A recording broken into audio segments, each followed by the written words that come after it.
الحمد لله رب العالمين أشهد أن لا إله إلا الله وحده لا شريك له وأشهد أن سيدنا ومولانا محمدا عبده ورسوله أما بعد باب تحريم بيع الحاضر للبادي وتلقي الركبان والبيع على بيع أخيه والخطبة على خطبته إلا أن يأذن أو يرد.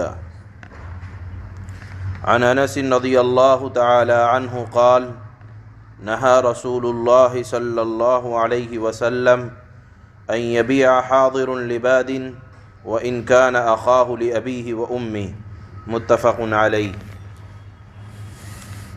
چند آداب اس باب میں بیان کیے جا رہے ہیں، وہ یہ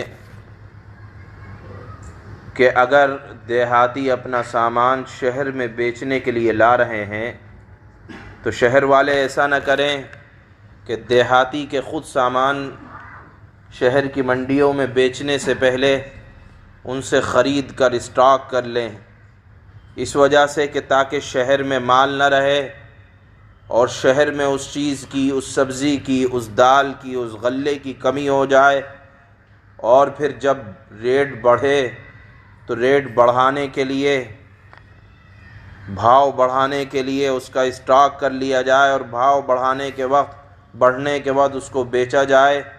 اللہ کے نبی نے ایسا اسٹاک کرنے سے منع فرمایا ہے. دیہاتی کا تو یہ نقصان ہے کہ اس کے پیسے فوراً نہیں ملیں گے، اور شہر والوں کا یہ نقصان ہے کہ شہر میں چیزوں کی قلت ہو جائے گی، بھاؤ بڑھ جائے گا، تو شہریوں کا نقصان ہے.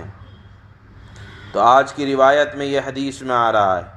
دوسری بات اس روایت میں اس باب میں یہ بیان کی جائے گی کہ شہر سے نکل کر ایسا نہ ہو کہ شہری شہر سے نکل کر کھڑے ہو جائیں اور گاؤں سے جو قافلے آ رہے ہیں ان کو روک کر ان سے مال کو لے لیں. ایسا بھی نہ ہو، اور ایسا بھی نہ ہو کہ بھاؤ پر بھاؤ کریں. بھاؤ پر بھاؤ کرنے کا مطلب یہ ہے کہ منڈیوں میں خریدار بیچنے والوں کی طرف سے کچھ لوگوں کو چھوڑ دیا جاتا ہے جن کا کام یہ ہوتا ہے کہ وہ دیکھیں کہاں خرید و فروخت ہو رہی ہے، وہاں جا کر کھڑے ہو جاتے ہیں. خریدنا نہیں ہوتا، بھاؤ بڑھانے کے لیے قیمت لگاتے ہیں. جب بات کسی اور کو دے دیا جاتا ہے تو وہ کہتا ہے میں تو اتنے میں لینے میں تیار ہوں. تو دھوکہ دینے کے لیے، آنے والے خریدار کو دھوکہ دینے کے لیے کہ اس کی قیمت اتنی ہے، بھاؤ بڑھا دیا جائے، اس کی بھی اجازت نہیں ہے. اسی طرح اس روایت میں یا اس باب میں اس کو بھی بیان کیا جائے گا کہ اگر کسی نے کسی کے ہاں شادی کا پیغام دے رکھا ہے، نکاح کی بات چل رہی ہے، تو رشتے پر رشتہ نہ ڈالا جائے، الا یہ کہ یا تو رد ہو جائے یا انکار ہو جائے تو پھر اس گھر میں رشتہ ڈالا جائے. یہ تمام آداب اس باب میں بیان کیے جائیں گے. باب تحریم بیع الحاضر، شہری کا دیہاتی کے لیے خریداری کرنا، تجارتی قافلوں کو آگے جا کر ملنا، گویا کہ دھوکہ دینے کے لیے دیہاتیوں کو کہ تمہارا مال نہیں بکے گا، ہم بیچ دیں گے، اور پھر ان کو اصل قیمت ان کے سامنے چھپانا کہ مثال کے طور پر اس کی تو مارکیٹ میں 3 روپے چل رہی ہے جبکہ وہاں 5 روپے قیمت ہے، تو دیہاتی کو دھوکہ دینے کے لیے اس سے مال پہلے ہی خرید لیا، اس کی اجازت نہیں ہے. اور اپنے بھائی کے سودے پر سودا کرنا، یعنی خریدنا نہیں ہے، صرف ریٹ بڑھانا ہے، یہ بھی اسلام کے اندر حرام ہے.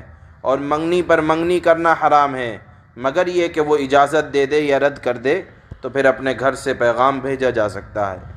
حضرت انس رضی اللہ تعالی عنہ سے روایت ہے کہ آپ صلی اللہ علیہ وسلم نے منع فرمایا ہے کہ کوئی شہری دیہاتی کے لیے سودا کرے. معلوم یہ ہوا کہ دیہاتی خود آ کر اپنا مال بیچے تاکہ اس کو قیمت کا صحیح اندازہ رہے، اگرچہ وہ اس کا حقیقی بھائی کیوں نہ ہو. یعنی شہری خریدنے والا دیہاتی سے اس کا بھائی کیوں نہ ہو، ایسا نہ ہو، بلکہ دیہاتیوں کو بھی معلوم رہے کہ میری چیز کی اصل قیمت کیا ہے. امام بخاری اور امام مسلم نے اس حدیث کو روایت کیا ہے. سبحان اللہ.